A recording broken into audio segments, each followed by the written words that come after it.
안녕하세요, 김현수입니다. 지금 제가 어디 서 있는지 아시겠죠? 제가 서 있는 곳은 삼강주막 주차장입니다. 오늘은 이곳에서 시작하는 트레킹 코스를 걸어보려 합니다. 저는 자동차로 이곳을 방문했습니다. 내비게이션에 삼강주막 주차장 검색하시면 되고요. 주차장 바로 앞에 삼강문화단지 안내도가 있습니다. 안내도를 지나면 한옥으로 된 문이 있는데요. 이 문을 통과하도록 하겠습니다. 초가집 보이시죠? 이곳이 삼강주막입니다. 현재는 식당으로 이용되고 있는데 저는 저녁 때 트레킹을 마치고서 이곳에서 식사를 하도록 하겠습니다. 삼강주막 바로 옆에 대나무 숲길이 있습니다.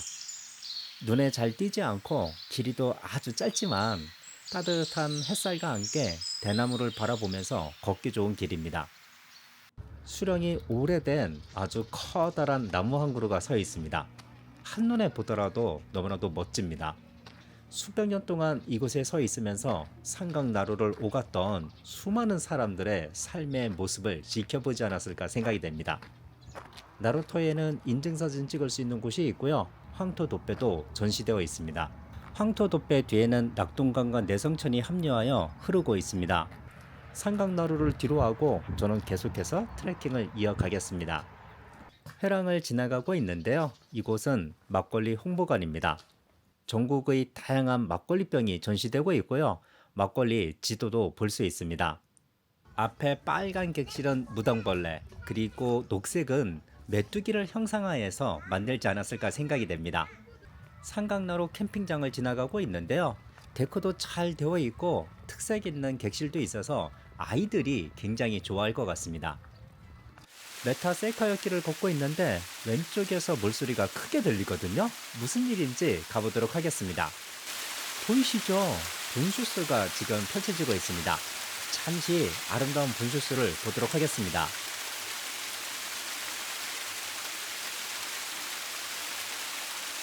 분수 바로 옆에 있는 강문화 전시관으로 들어가 보겠습니다. 입장료는 성인 기준 3,000원입니다. 삼강주막에 있는 삼강리는 낙동강과 금천 그리고 내성천이 합류하는 곳이라고 합니다.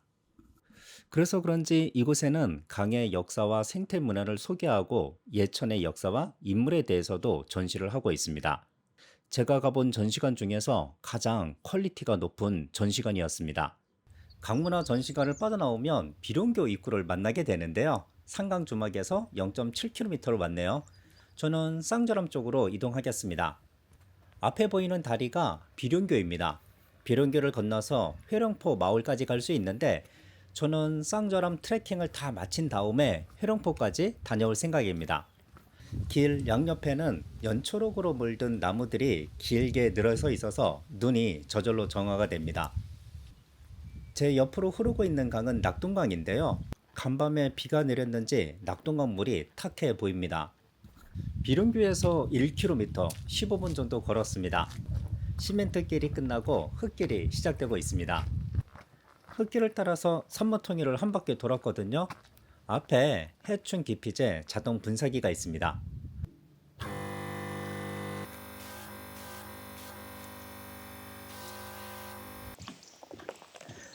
해충 기피제 자동 분사기 바로 옆에 잠시 쉴 수 있는 벤치가 있습니다.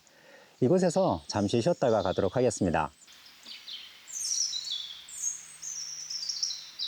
커피 한 잔 마셨더니 피로가 금방 회복되었습니다. 아마도 카페인 중독이지 않을까 싶고요. 계속해서 데크길을 따라서 트레킹을 이어가겠습니다.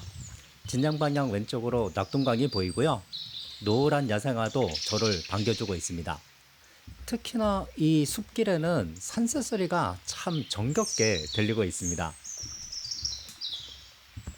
햇살을 받아 빛나는 바위에 핀 녹색 풀도 아름답고요. 제 머리 위에 연초록으로 물든 나무 잎들도 아름답습니다.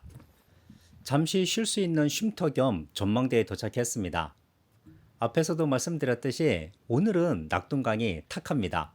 아마도 이 영상을 보시고서 이곳을 방문하시면 푸르른 낙동강을 보실 것으로 예상이 됩니다. 바위지대를 지나가고 있습니다. 그리고 이번에는 나무지대를 지나가고 있는데요. 이 길은 자연을 훼손하지 않고 그대로 이용해서 길을 만든 것이 더 인상적입니다. 앞에 절이 보이고 있는데요. 이곳은 간세암입니다. 비룡교에서 2.04km 왔고요. 쌍전항까지는 290m, 그리고 삼수정까지는 1.46km 남았습니다. 잠시 간세함을 보고 가도록 하겠습니다. 올라가는 길이 조금 가파르네요. 장독대와 연등 그 사이로 S자로 휘어나가는 낙동강의 유장함이 너무나도 보기 좋습니다. 이끼 낀 개호동나무 밑을 지나서 데크를 따라 3분에서 4분 정도 걸었습니다. 쌍저람 전망대에 도착했고요. 전망대 위쪽에 정자가 보이거든요. 정자 쪽으로 진행하겠습니다. 앞에 바위 보이시죠? 이 바위가 쌍자람입니다. 쌍자람의 유래는 1592년 임진왜란 당시 인근 마을에 살던 청주 한씨와 그의 시누이 정처녀가 외적을 피해 정절을 지키기 위해서 이곳에서 낙동강으로 투신했다고 합니다. 정자에 오르면 정자 기둥 사이로 낙동강의 아름다운 풍경이 보이게 되는데요. 정자에서 낙동강의 전경을 한눈에 내려다보는 것보다 오히려 이 모습이 낙동강을 더 아름답게 만들어주고 있습니다. 저 멀리에 삼수정이 보이고 있거든요. 오늘은 삼수정까지 갔다 올 생각입니다. 쌍저람에서 370m 정도 걸었습니다. 데크길은 이곳에서 끝나게 되는데요. 제가 지금 걷고 있는 쌍저람 생태숲길 안내도가 이곳에 있거든요. 잠시 보도록 하겠습니다. 이곳에서 삼수정까지는 800m 남았습니다. 지금부터는 낙동강 종주 자전거 길을 따라서 걷도록 하겠습니다. 이 길은 지금 보시는 것처럼 그늘이 없습니다. 혹시라도 저처럼 삼수정까지 걸으시려는 분들은 챙에 있는 모자나 선크림을 챙겨 오시면 좋을 것 같습니다. 자전거 길을 따라서 12분 정도 이동했습니다. 왼쪽에 매우 큰 나무 하나 보이시죠? 학자나 벼슬을 상징하는 회화나무입니다. 1425년에 정기령이라는 분이 삼수정을 지으면서 함께 심은 나무라고 하는데요. 수령이 무려 600년입니다. 바람소리와 산새소리가 들리시나요? 삼수정은 문이 닫혀 있어 들어갈 수 없었지만 바로 앞에 있는 회화나무가 너무나도 멋진 풍경을 보여주었기 때문에 이곳까지 오기를 잘했다고 생각이 됩니다. 오늘 저의 여행을 후원해 주는 곳은 컬처라인입니다. 경북 북부권 문화정보센터 컬처라인은 경북 지역의 문화정보를 한눈에 알아볼 수 있도록 통합 관리하고 있습니다. 경북 북부권 문화정보센터 컬처라인을 많이 방문해 주십시오. 비룡교로 되돌아왔습니다. 저는 이곳에서 상강주막으로 곧바로 가지 않고 회령포를 다녀오도록 하겠습니다. 그리고 상강주막에서 삼수정까지는 가는데 1시간 30분, 되돌아오는데 1시간 20분 정도를 예상하시면 됩니다. 바로 앞에 제1전망대가 있는데요. 제1전망대에 올라보도록 하겠습니다. 몇 미터 올라오지 않았는데 이곳에 서니까 유자하게 흘러가는 낙동강의 아름다운 풍경이 한눈에 내려다 보이고 있습니다.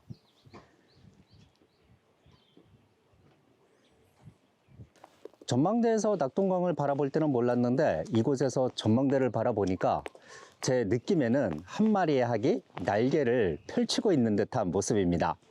비룡교를 건너왔습니다. 저는 이곳에서 오른쪽으로 진행하겠습니다. 이 길은 제가 몇 년 전에 걸은 적이 있거든요. 그때는 아주 작은 오솔길이었는데 지금은 보시는 것처럼 아주 넓은 길로 변했습니다. 왼쪽에는 화장실도 있거든요. 아마도 이곳에 그 무언가를 만들려고 하는 것 같은데요. 혹시라도 아시는 분은 댓글로 남겨주십시오. 비룡교에서 10분에서 15분 정도 올라왔습니다. 사거리를 만났는데요. 저는 계속해서 직진을 하도록 하겠습니다. 사림제에 도착했습니다. 저는 이곳에서 용포마을로 진행하겠습니다. 용포마을에 도착했는데요. 이곳도 지금 한창 공사 중에 있습니다. 조금 어수선한데 저는 곧바로 이곳을 통과하도록 하겠습니다. 제2뽕뽕다리에 도착했습니다. 비룡교에서 이곳까지 25분에서 35분 정도 예상하시면 되고요. 저는 제2뽕뽕다리를 통해서 해룡포마을로 들어가지 않고 바로 옆에 있는 탐방로길을 따라서 제1뽕뽕다리까지 이동한 다음에 제1뽕뽕다리를 건너서 회룡포마을로 들어가도록 하겠습니다. 탐방로길을 따라서 걷고 있는데요. 원래부터 있던 길은 아니고 아마 또 인위적으로 만든 길이 아닐까 생각이 됩니다. 오른쪽에 보이는 하천은 내성천입니다. 제2뽕뽕다리에서 6분 정도 걸었습니다. 앞에 이정표가 있는데요. 잠시 확인해 보겠습니다. 이곳에서 왼쪽으로 200m만 더 가면 제1전망대가 있다라고 하거든요. 제1전망대를 보고 오도록 하겠습니다. 거리가 200m라서 금방 오를 줄 알았는데요. 지금 보시는 것처럼 계단의 가파름이 상당히 심합니다. 한 발 한 발 디디기가 정말로 힘들다라는 생각이 드는데, 고도를 한 번에 높여야 되기 때문에 조금 힘든 길이라는 거를 참고해 주셨으면 좋겠습니다. 앞에 해령대가 보이고 있습니다. 아마도 해령대에서의 멋진 풍경이 계단을 올라온 수고로움을 다 보상해 주지 않을까 생각이 됩니다. 회룡대에 도착했습니다. 카메라부터 꺼내게 되는 너무나도 멋진 풍경을 지금 보고 있습니다. 지금 보시는 것처럼 낙동강 지류인 내성천이 350도 마오를 돌아 나가고 있습니다. 이 모습에서 회룡포라 이름 지었다고 하는데요. 육지 속의 섬마을 중에서 가장 빼어난 경치를 자랑하는 곳이 바로 이곳이지 않나 생각이 됩니다. 해령대를 보고 내려왔습니다. 저는 계속해서 제1뽕뽕다리 쪽으로 진행하겠습니다. 진행 방향 옆으로 녹색의 나뭇잎과 파란 하늘이 드러난 모습이 너무나도 보기 좋고요. 앞쪽에는 동심의 향수를 느끼게 하는 백사장이 펼쳐져 있습니다. 저 멀리에 보이는 다리가 제1뽕뽕다리입니다. 내성천 옆을 따르던 탐방로는 이곳에서 갑자기 산으로 올라가고 있습니다. 이번에는 내리막 구간을 걷고 있습니다. 내리막 구간에는 소나무가 가득 심겨져 있는데요. 피톤 치도를 마시면서 잠시나마 산림욕을 즐길 수 있습니다. 산길을 다 걸었습니다. 앞에 보이는 주차장은 회령포 제1주차장입니다. 노란색 뽕뽕다리 카페도 보이고 있습니다. 저는 곧바로 제1뽕뽕다리 쪽으로 이동하겠습니다. 제1뽕뽕다리를 지나가고 있습니다. 철판으로 되어 있는 다리인데요. 물이 차면 퐁퐁 소리가 난다 하여 퐁퐁다리라고 불렸다고 합니다. 그런데 이곳을 소개하던 매체에서 퐁퐁을 뽕뽕으로 잘못 쓰게 되었는데요. 그 이후에는 뽕뽕이 더 인상적이어서 뽕뽕다리로 이름이 굳혀졌습니다. 마을 입구에 전기 스쿠터가 있습니다. 스쿠터로 마을 전체를 한 바퀴 돌 수 있는데요. 저는 걸어서 녹색의 청보리밭, 새로 꾸며진 꽃밭, 작은 호수공원, SNS 사진 명소 등을 돌고 날이 더워서 아이스 아메리카노 한 잔을 마셨습니다. 회령포 마을을 다 걸었습니다. 제 앞쪽에 제2뽕뽕다리가 보이고 있는데요. 제2뽕뽕다리를 건너서 용포마을 쪽으로 가도록 하겠습니다. 제2뽕뽕다리를 거의 다 건너왔습니다. 이곳에서 탐방로길을 따라서 회룡대 갈림길까지 5분, 그리고 회룡대 갈림길에서 제1뽕뽕다리까지는 25분, 제1뽕뽕다리에서 회룡포 마을을 통과해서 다시 이곳까지 오는데 20분 정도를 예상하시면 되고요. 회룡대 갈림길에서 회룡대까지 갔다 오시는 데는 25분, 회룡포 마을을 둘러보는 데는 저는 1시간 정도가 소요되었습니다. 저는 계속해서 처음 출발지였던 상강주막 쪽으로 이동하겠습니다. 상강주막으로 되돌아와서 저는 배추전하고 잔치국수를 먹고 있습니다. 평상시에 먹어보지 못한 배추전이라서 주문을 했는데요. 배추 고유의 맛이 유지되면서 노릇노릇하게 구워져서 바삭함까지 있어서 제 입맛에는 딱이었습니다. 오늘 하루 봄날에 걷기 좋은 쌍저람 생태숲길과 회령포 마을을 한 바퀴 도는 걷기 여행을 했습니다. 봄날에 시간이 되시면 꼭 한번 걸어보시기 바라겠습니다. 그리고 제가 이곳에서 근무하시는 관광단지 내에서 저희 구독자님을 만났습니다. 덕분에 쌍저람 생태숲길에 대해서 자세한 안내를 받을 수 있었습니다. 다시 한번 감사드립니다. 그럼 마지막 인사드리고 다음 여행과 사랑에서 뵙도록 하겠습니다. 안녕히 계세요.